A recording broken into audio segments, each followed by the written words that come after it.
이번 주 증시 예상 밴드를 3,000포인트 아래쪽으로 증권사들이 내려잡는 가운데, 자, 미국 증시는 실적 그리고 국채 금리의 방향에 주목을 하고 있습니다. 자, 이번 주 경제 지표도 베이직 발표부터 해서 여러 가지 내용들이 있겠습니다만, 무엇보다도 중요한 것은 투자자들의 심리가 얼마만큼 회복될 수 있겠는가, 또 심리가 회복되면서 증시가 상승하는 데 도움을 줄 것인가라는 부분들을 볼 수 있겠습니다. 일단 미국 쪽 증권 예상치에서는 추가적인 상승이 연말까지 이어진다라는 분석이 나오고 있지만, 아직까지는 상황이 확실하게 보여지진 않는 것 같습니다. 자, 자세한 내용들 알아보도록 할 거고요. 자, 최근에 리오프닝 관련주들 관심이 뜨겁습니다. 자, 다음 달부터는 위드 코로나, 그리고 당장 오늘부터죠? 오늘부터는 이제 그 인원 제한이 조금 풀리는 그런 형태, 마지막 거리두기, 이런 식의 얘기가 나오고 있죠. 그래서 리오프닝주들에 대한 관심이 뜨거운 상황인데, 자, 이 상황들 어떤 식으로 받아들여야 되는지, 또 이 중에서도 옥석 가리기가 필요하다라고 하는데 어떤 내용들인지 알아보도록 합니다.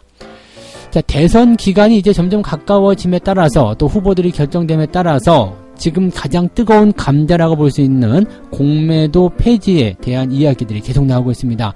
대선 후보로 볼 수 있는 사람들이 공매도에 대한 부담감, 그 다음에 공매도의 어떤 폐지, 이런 것들에 대한 이야기를 나누고 있습니다.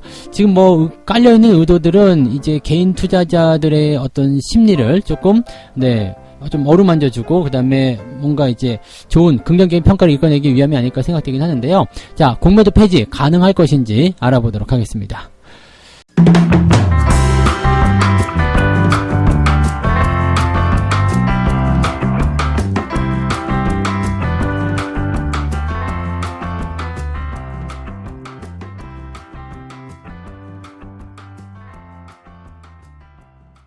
네, 반갑습니다. 오늘은 10월 18일 월요일입니다. 자, 이제 이번 주부터는 월말 시즌으로 좀 들어간다고 봐야 되겠죠. 그래서 월말 시즌으로 들어가게 되면 이제 시장 상황이 조금 나아지지 않겠느냐라는 느낌도 좀 받을 수는 있을 것 같습니다.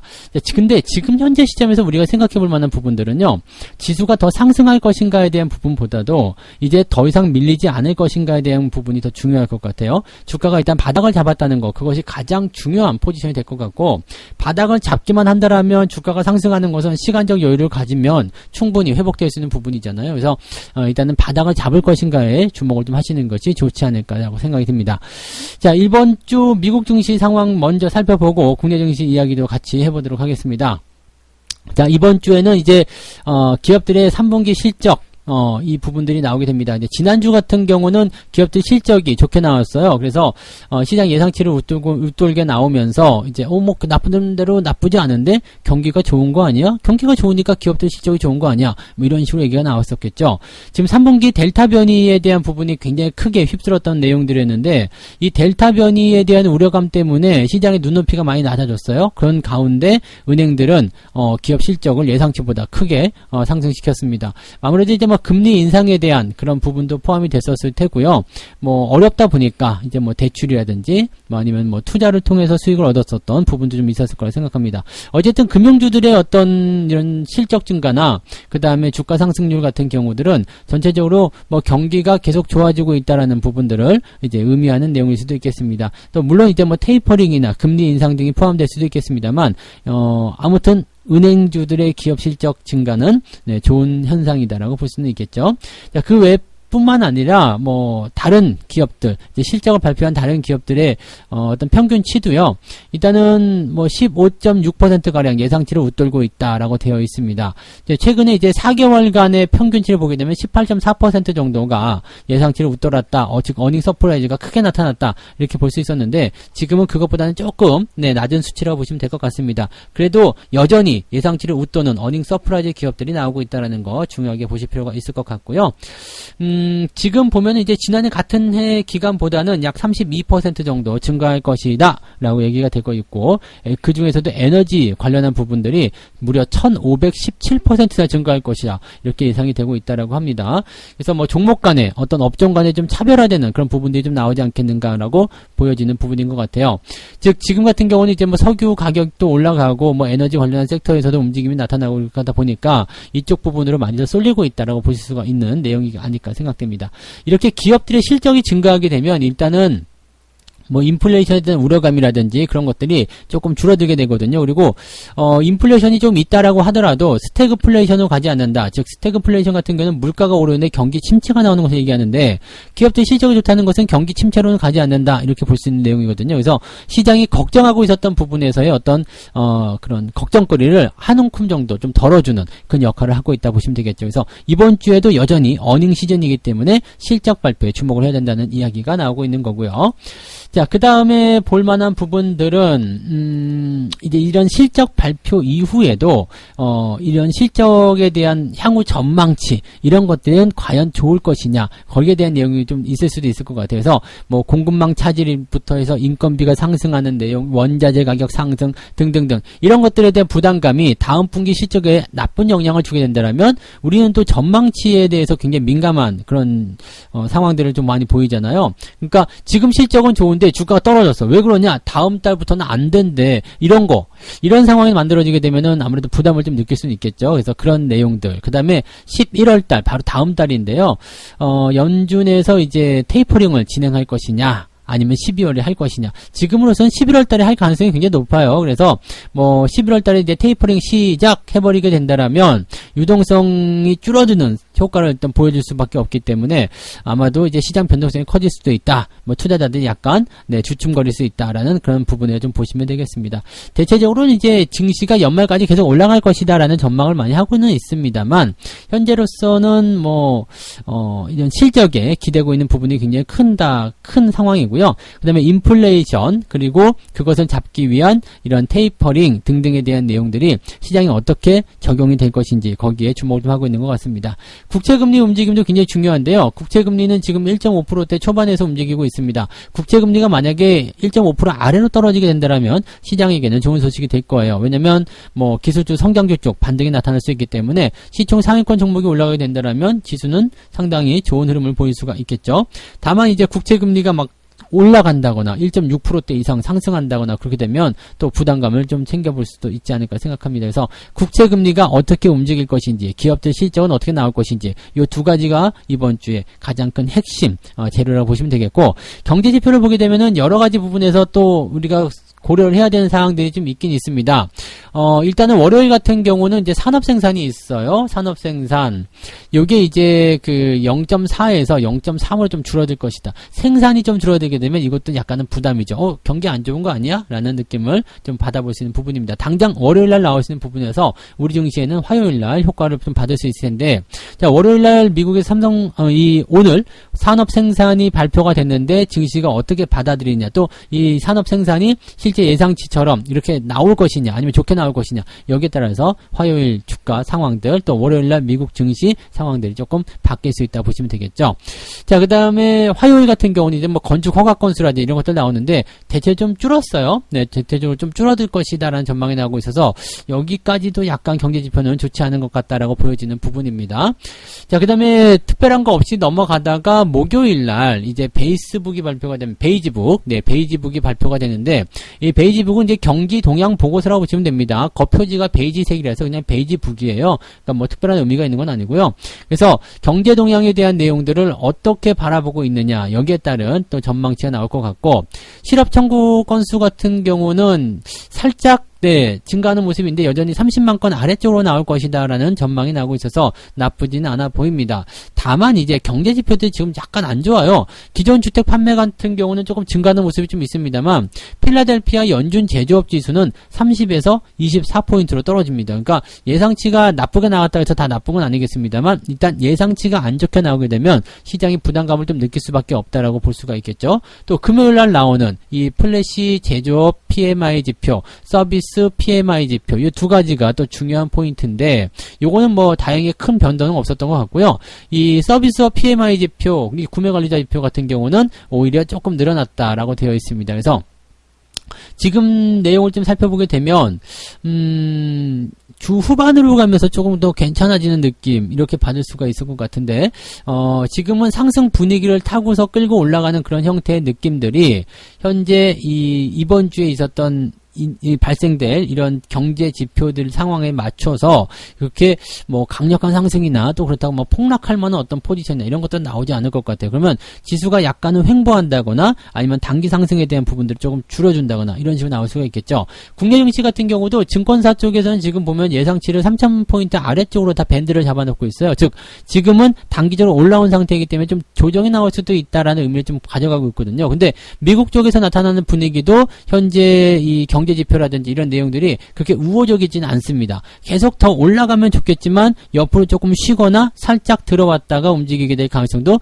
굉장히 높다라는 이야기죠. 그래서 이번 주 같은 경우는 주가가 폭발적으로 상승하려면 뭔가 강력한 에너지원이 좀 필요할 거예요. 그래서 엄청나게 좋은 재료가 좀 나와준다거나 그러지 않으면 그냥 횡보가 나오거나 소폭 조정이 나올 수 있는 포인트도 나올 수 있다는 얘기입니다. 그래서 뭐 지난주부터 제가 말씀드리고 있지만은 올라가는 종목을 무리해서 따라갈 필요 없습니다. 밑에서 여러분들이 잘 기다리시면 되고 많이 올라갔어? 그러면 얘네들은 다시 내려올 거라고 했죠. 내려오는 포인트를 이용해서 매수가 들어가시면 뭐 특별하게 부담감 없이 원하는 가격대 그런 종목들을 공략하실 수 있는 전략이 만들어지게 될 겁니다. 그러니까 너무 서두르지 않도록 하시는 것을 가장 첫 번째 원칙으로 세운다. 그 다음에 지금은 이제 저점에서 이제 겨우 조금 반등 나온 거니까 여기서 또 너무 집중하고 그러지는 않으셨으면 좋겠습니다. 그래서 조금 침착한 대응들이 필요한 한 주간이 되지 않겠느냐 이렇게 말씀드릴 수가 있겠네요. 네, 자, 두 번째 이야기로 넘어가도록 하겠습니다.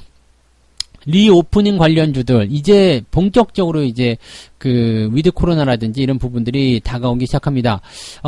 무슨 내용이 중요하냐면 지금 마지막 거리두기 11월 달부터는 위드 코로나. 그러면 가장 수혜를 받을 수 있는 건 뭐겠느냐? 여행, 레저, 엔터 이런 등등이라고 보시면 되겠습니다. 자, 이게 왜 중요한지는 여러분들 말씀을 드렸던 것 같아요. 위드 코로나가 시행이 되고 나면 일단 수혜를 보는 것들은 뭐겠어요? 당연히 그동안 피해를 받았었던 기업들이 피해를 거기에 대한 수혜를 당연히 만들어내서 볼 수밖에 없는 그런 상황이 좀 되는 거고, 또 한 가지 본다라면 그런 내용들이 만들어지게 되면서 관련 업종군들에 있는 종목군들을 살펴봤을 때 수익성이 커질 수 있는 그런 효과들이 나타날 수 있다는 얘기가 됩니다. 자, 그래서 지금 위드 코로나로 일단 만들어지기만 한다라면 당분간 마스크 착용은 이루어지겠지만 일단은 밤거리에 이제 사람들이 많아지기 시작하게 될 테고, 또 콘서트가 또 진행이 될 테고요. 그 다음에 백화점이나 극장 등등등, 또 해외여행 수요 등등등 여러 가지가 늘어날 거예요. 그러면 항공부터 시작해서 여행상품, 면세점 등등등이 전부 다 좋아질 것이다 라고 우리 전망해 볼 수 있는 내용이겠죠. 자, 지금 증권가에서는요, 이 리오프닝 관련주로는 여행, 레저, 유통, 소비재, 엔터, 대면 서비스 업종 이렇게 꼽고 있다라고 합니다. 근데 이 경기 재개에 따른 수혜를 받는 기업들이 모든 종목에 포함되진 않을 거고요. 거기에 관련된 종목들이 올라가겠죠. 지금 증권사에서 대체적으로 찍고 있는 것이 카지노, 강원랜드를 먼저 찍고 있는 부분이 하나 있고요. 그 다음에 여행주들은 일단 가지고 가라. 네, 여행주들은 대표 종목들 하나라도 일단 사라. 하나 투어든 모두 투어든 하나라도 가지고 있어라. 이런 식으로 하는 것 같습니다. 예전에 제가 이런 비슷한 내용의 방송을 해드린 것 같은데 기사가 똑같이 나왔어요. 네, 똑같이 나와서 조금 뭐지? 라고 생각을 좀 잠깐 했는데 아무튼 기사 내용이 똑같이 나왔습니다. 그래서 여행 관련주들은 하나 정도씩은 꼭 가지고 가야 된다라는 거. 그 다음에 숙박 포함되겠죠. 종목들은 여러분 찾아보시면 많을 거예요. 충분히 아실 수 있습니다. 그래서 강원랜드 당연히 포함되는 내용이 될 테고요. 근데 이 당장 이제 눈에 띄는 그런 V자급 등 그런 것들이 예상되는 기업에는 강원랜드가 포함되어 있다. 이렇게 얘기되어 있는데 아마도 이제 실적에 대한 부분이 V자급 등일 것이다라고 얘기가 좀 되는 것 같습니다. 일단 리오프닝이 된다라고 한다라면, 위드 코로나 된다라고 한다면 카지노에 지금 민원 제한이 풀릴 가능성이 굉장히 높겠죠. 그렇게 된다면 굉장히 강한 상승이 나타날 수 있겠고요. 그 다음에 여행, 그 다음에 주류 소비. 네, 그동안 밤에 술을 못 마셨잖아요. 그러니까 사실 이 거리두기 완화 같은 경우도 지금 같은 경우는 이제 18일부터니까요. 오늘부터 보면은 이제 저녁에 이제 인원 제한이 8명까지 풀리잖아요. 그러면은 술 소비량이 또 늘어날 수도 있겠죠. 그래서 지금까지는 6시 이후로는 2명 이상 못 모였는데 이제는 상관없다. 그렇다면 술 소비량이 늘어날 수밖에 없다. 자, 당연히 주류 관련주들 포함되겠죠. 이렇게 본다면 정말 많은 종목들과 정말 많은 업종들이 여러분들 타겟팅 안에 들어오게 될 것이다라고 보시면 될 것 같아요. 사정거리 안에 딱 들어오면 주수면 되는 것 같아요. 왜냐면 많이 올라가지 않은 종목들이 대부분일 거예요. 그래서 그런 종목들을 주워서 데리고 온다라면 이제 보복 소비에 대한 부분들이 이런 기업들의 실적을 끌어올릴 것이다라고 보시면 될 수 있는 거거든요. 실제로 영국 같은 경우는 지금 위드 코로나 진행한 1개월 정도 시점에서 보복 소비 관련주, 즉 경기 소비재주의 선호 현상이 두드러졌다 이렇게 얘기합니다. 그래서 경기 소비재 쪽에 7.3% 늘어났고요. 자동차, 뭐 도박, 뭐 화장품 등등등 이런 쪽으로 다 늘어났다는 얘기가 있었습니다. 그래서 뭐 실질적으로 지금은 이제 뭐 이렇게 보복 소비에 대한 포인트로 진행이 됐을 때는 뭐 옷부터 시작해가지고요, 뭐 이런 사치품 뭐 등등등이 다 그런 걸 누릴 거라고 얘기를 하고 있습니다. 근데 여기서 이제 딱 하나 화장품 관련주들은 그래도 조금 더 늦게 올라올 것이다라는 얘기를 하고 있습니다. 그러니까 모든 이 위드 코로나 관련주, 경기 재개 관련주로 해서 뭐 여행, 레저, 뭐 엔터, 뭐 등등등 다 포함되지만 화장품은 조금 늦게 갈 것이다라는 얘기를 하고 있는 이유가 뭐냐면 마스크를 서양처럼 마스크를 벗어도 됩니다가 아니라 우리는 마스크를 당분간은 더 써야 합니다라고 되거든요. 그래서 마스크를 벗어야지 이제 이런 화장품에 대한 수요가 늘어난다거나 이렇게 될 텐데 마스크는 그래도 써야 합니다. 뭐 그런 조건으로 했을 때 위드 코로나로 가겠습니다라는 부분이 나올 가능성이 굉장히 높다는 얘기거든요. 또 우리나라 국민들 같은 경우도 사실 위드 코로나 됐다고 해서 마스크 안 쓰고 다닐 것 같지는 않아요. 물론 이제 뭐 실외라든지 이렇게 사람이 좀 적은 곳에서 마스크를 벗는 사람들도 나올 수 있겠죠. 근데 대체적으로는 그냥 스스로를 방어하기 위해서 마스크를 쓰려고 당분간 하지 않겠느냐라고 생각을 하고 있기 때문에 그렇게 된다면 화장품 수요는 폭발적으로 순식간에 늘어나지 못할 것이다 라고 보여지는 부분입니다. 그래서 화장품 쪽은 좀 천천히 어쨌든 가긴 가겠죠. 천천히 갈 것이다 라는 부분이 있고요. 나머지 것들은 이제 보복 소비와 관련된 부분에서 뭐 사실 뭐 지금부터도 많이 붐비긴 합니다만 쇼핑몰, 그 다음에 음식, 그리고 뭐 엔터, 자동차, 그 다음에 카지노, 레저, 여행 등등등이 전부 다 포함이 될 것입니다. 아직 안 올라온 종목이 뭐가 있을 것인가 라고 한번 잘 찾아보시면 아마 오늘도 도움이 되지 않을까 라고 생각이 드는데요. 한번 잘 찾아보시기 바랍니다. 없다면 꼭 포트폴리오에는 하나 정도씩은 담아 놓으시기를 권장해 드립니다. 네. 자, 세 번째 이야기 하겠습니다. 공매도 폐지할 것이냐 말 것이냐. 자, 대선을 앞둔 시점이기 때문에 지금 국민들에게 뭔가 조금 잘 보여야 되는 그런 발언이 좀 필요할 수도 있겠죠. 가장 불붙을 수 있는 게 공매도 폐지에 대한 내용입니다. 지금 뭐 여당이든 야당이든 앞뒤 가리지 않고 전부 다 이 공매도 폐지에 대한 이야기들을 입을 모아서 얘기하고 있는 상황입니다. 왜냐면 지금 주가가 단기적으로 너무 많이 쏟아졌는데 거기에 대한 어떤 뒷 배경이 공매도다. 이게 딱 눈에 보이잖아요. 공매도라는 게 눈에 딱 보이니까 개인 투자자들 피해를 많이 받고 손해를 많이 받고 반대 매매 털린 사람도 굉장히 많았고 지금 이런 상황이 되니까 뭐 청와대 민원에다가 지금 보니까 공매도 좀 폐지시켜줘라. 이거 뭐 하려고 하고 있느냐. 뭐 이런 민원도 나오고 막 그렇다는 얘기예요. 그렇기 때문에 현재 시점에서 이제 대선 공약으로 해오기 정말 좋은 거 아닙니까? 지금 주식 투자하는 인구가 굉장히 많습니다. 잘 아시겠지만 이번에 오히려 이제 올해 들어서면서 이제 뭐 동학개미니 뭐니 하고 또 뭐 대형주에 뭐 매수를 들어가야 되는 많이 해가지고 사실 올해부터 들어온 주린이 분들이 굉장히 많거든요. 지금 적어도 우리나라 인구의 절반 정도는 주식 투자를 하고 있으리라 생각을 합니다. 자, 그런 정도인데 이런 정도에서 지금 이렇게 뭔가 이런 사람들이 좋아할 만한, 그런 사람들이 좋아할 만한 이런 공약을 내세운다는 거 상당히 좋은 의미가 되겠죠. 그래서 지금 보면 대선 주자 쪽으로 볼 수 있는 국민의힘 대선 후보죠. 아직은 딱 확정되었다 볼 수 없겠습니다만 일단 국민의힘 대선 후보로 볼 수 있는 이 홍준표 의원은 공매도를 폐지해라 이렇게 얘기가 나왔고요. 그 다음에 유승민 의원 같은 경우 여기도 이제 대선 후보죠. 유승민 전 의원 같은 경우는 폐지하기는 좀 그렇지 않겠느냐. 왜냐하면 자본시장이 완전히 개방되는데 우리나라만 공매도 금지하면 이건 뭔가 좀 이상한 거 아니냐.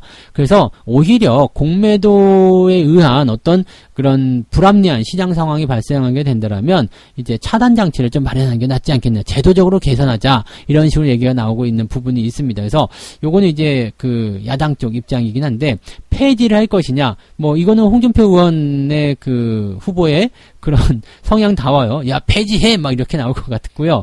유승민 의원 같은 경우는, 뭔가 좀 제도적인 장치를 마련하자. 이것도 이제 의원의 성향이 좀 나오는 것 같아요. 그래서, 아마 그런 부분들로 지금 얘기가 되고 있는데, 그 어떤 상황이든 일단은 지금보단 낫지 않겠느냐라고 생각이 들 수 있는 부분인 것 같고요. 자, 여당 쪽 입장에서는 이제 외국인과 기관에게 유리한 조건을 정해져 있는 공매도 제도를 손봐야 되지 않겠느냐. 여기서 이제 기간을 가지고 들어갑니다. 상환 기간에 대한 제한이 없는데, 이런 불공평한 제도를 갚아야 한다. 그래서 지난번에 보니까 뭐 금융당국 쪽에서 이런 얘기가 있었죠. 뭐 개인들을 뭐 60일 말고 90일 플러스 알파로 이렇게 해주겠다. 이거 안 된다고 그랬죠. 제가 지난번에 말씀드렸지만 외국인과 기관의 입장을 개인에게 맞춰줘야지 개인을 외국인한테 맞추면 안 돼. 왜냐면 금액 규모 자체가 다르기 때문에요. 외국인도 무한제, 개인도 무한제, 니들 마음대로 해요. 그러면 개인들은 중간에 돈이 떨어져가지고 이걸 이겨낼 수가 없어요. 이게 물타기라는 개념은 돈이 많아야지, 뒤에서 시드머니가 많아야지 막 밀어넣는 거거든요.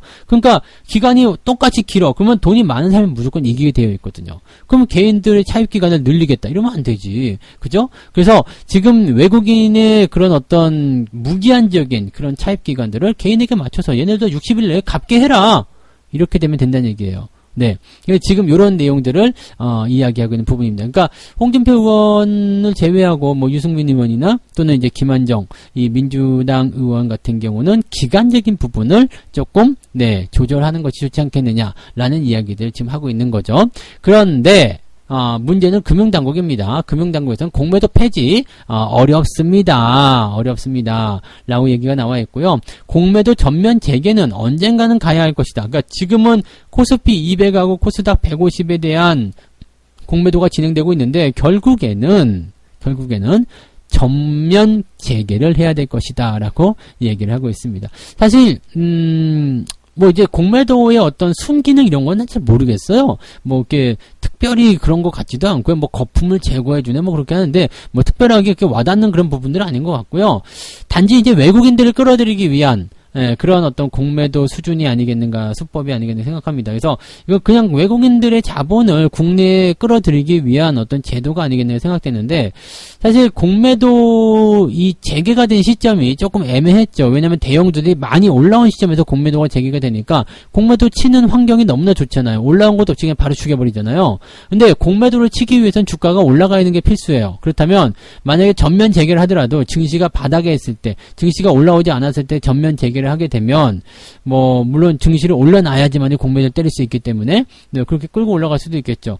근데 뭐 사실적으로 이제 전면 재개를 하게 되면은 진짜 들고 일어날 사람 많을 것 같아요. 전면 재개하면 증시가 이제 쉽지가 않거든요. 그리고 공매도를 가지고서 이렇게까지 증시를 이렇게 들었다 놨다 하는 경우들은 글쎄요, 다른 나라에서도 이 정도인가라고 생각될 정도로 이거 그렇지 않다고 생각합니다. 그래서 지금 전면 재개고 뭐고 이게 뭐 다 좋은데 저렇게 뭐 좀 외국에선 지금 기간이 정해져 있잖아요. 그래서 얘네들도 공매도를 찾다가 손절해야 되는 그런 상황들도 벌어지고 하기 때문에 우리도 그런 식으로 가자.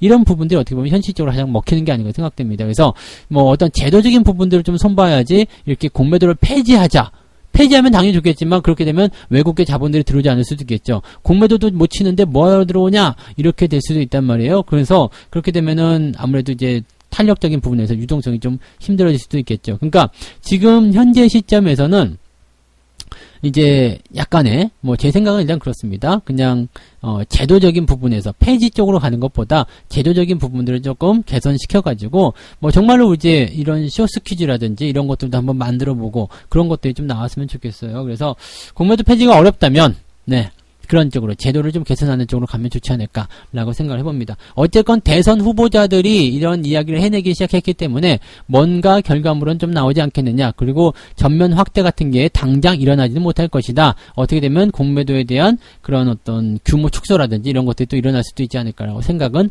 해보고 있고요. 그냥 희망사항으로 한번 이야기를 해보고 싶었습니다. 근데 대선 주자들이 계속 얘기하게 되면 그쪽 부분으로 물론 그 사람들은 표를 얻기 위함이겠지만 뭐 투자자들 입장에서는 그래도 신라 같은 희망을 가질 수 있는 부분이어서 이런 것들 일단은 뭐 생각한 대로 좀 잘 좀 됐으면 좋겠다라고 생각이 좀 드네요. 네. 자, 이렇게 해서 오늘 3가지 이야기 전달해 드렸습니다. 이번 주는요, 실적과 금리의 방향성에 대해 주목을 좀 해야 된다. 근데 대체적으로 그냥 실적이 가장 중요한 포인트인 것 같고요.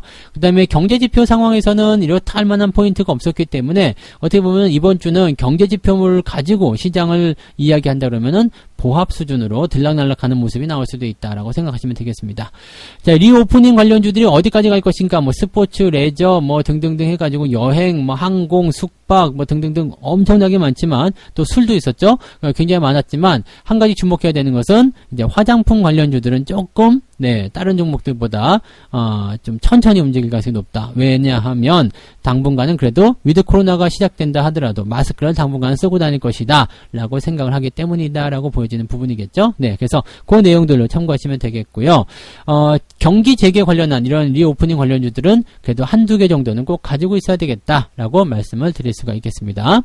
자, 그 다음에 공매도 폐지에 대한 부분들, 일단은 이 부분에 대해서는 우리가 생각을 좀 많이 해야 되는 게, 대선 후보자들이 이야기한다고 해서 공매도가 폐지되거나 그러진 않아요. 하지만 뭐 정권이 바뀌게 된다거나 그러면 공약으로 나왔을 경우에 뭐 생각을 해볼 만한 이유는 되겠죠. 다만 공매도 폐지에 대한 부분은 뭐 상당히 어려운 부분일 거라고 생각합니다. 왜냐면 뭐 다 글로벌적으로 다 하고 있는데 우리나라만 안 된다라고 하긴 좀 애매하죠. 그래서 이러한 부분들은 제도적으로 좀 개선시켜서 뭔가 좀 평등하게 개인을 외국인에게 맞추는 것이 아니라 외국인을 개인에게 맞추는 그런 전략으로, 그런 제도로 가는 것이 좋지 않겠느냐라고 얘기를 해드릴 수 있는 부분이었다. 이렇게 보시면 되겠습니다.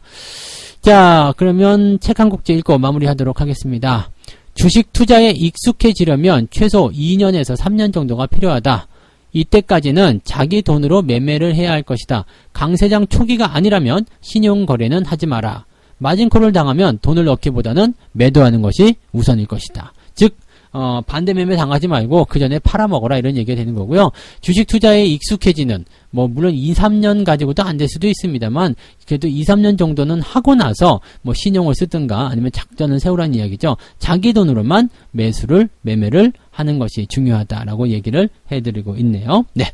자, 이렇게 해서 오늘 모두 이야기 전달해 드렸고요. 오늘은 이제 아침 9시 무료 방송 진행되죠. 그래서 아침에 무료 방송을 통해서 또 추가적인 이야기들 같이 나누시면 되겠습니다. 자, 오늘도 여러분들 성공 투자하시기 바라고요. 조금 있다가요. 아침 무료 방송에서 뵙도록 하겠습니다. 고맙습니다.